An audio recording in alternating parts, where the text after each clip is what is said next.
Welcome to Biotechnical Center Naklo, where innovation and environmental stewardship come together.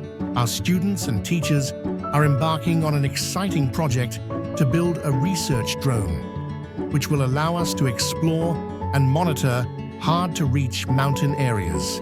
The goal is to observe environmental changes caused by the ongoing effects of climate change. The mountain ecosystems are increasingly vulnerable. With this drone, we can safely access these remote regions and collect valuable data. As part of the project, our students are learning the skills needed to design, build, and operate advanced drone technology. In this way, they also gain hands-on experience in environmental science and monitoring. This project will not only enhance our knowledge, but also raise climate awareness. Our video report will showcase the challenges our mountains face and the steps we are taking to protect them. Stay tuned as we share our journey with you and join us on YouTube.